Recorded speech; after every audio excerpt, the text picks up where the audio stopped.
السلام علیکم ورحمۃ اللہ وبرکاتہ۔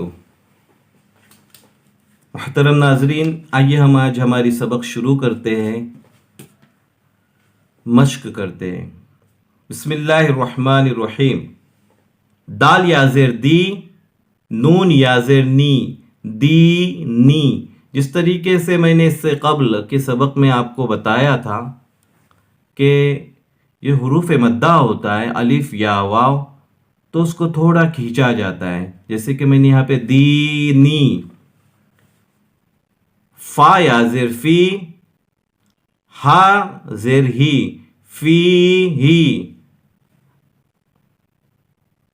حمزہ زبر را زیر ری، ری، نون یا زیر نی، رینی،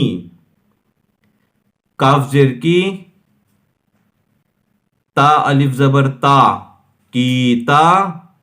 با یا زیر بی، کتابی، حمزہ پیش او، جیم یا زیر جی، او جی، با پیش بو،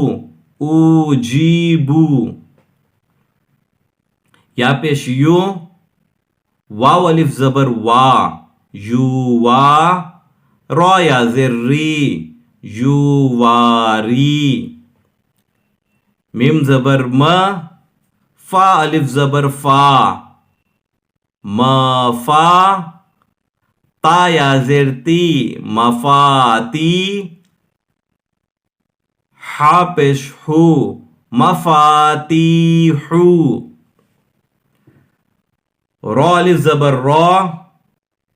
زا زیر زی، رازی، قاف یا زیر قی، رازیقی،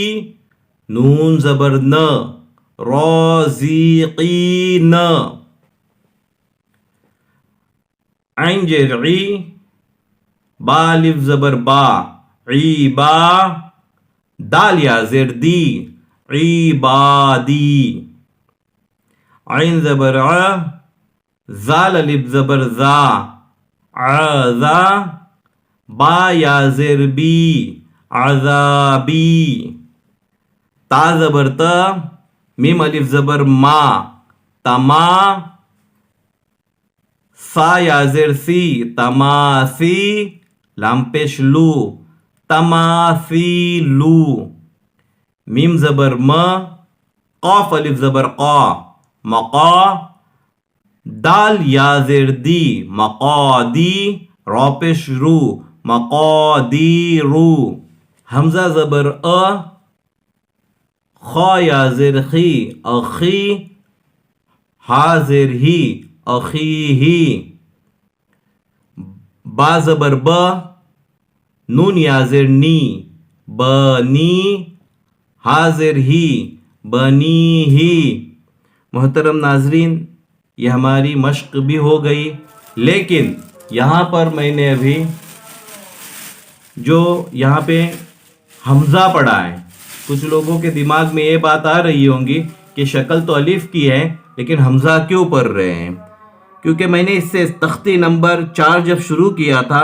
تبھی میں نے بتایا تھا کہ الف سے پہلے زبر ہو تو الف کے اوپر نہ زبر آتا ہے، نہ پیش آتا ہے، نہ زیر آتا ہے۔ الف صرف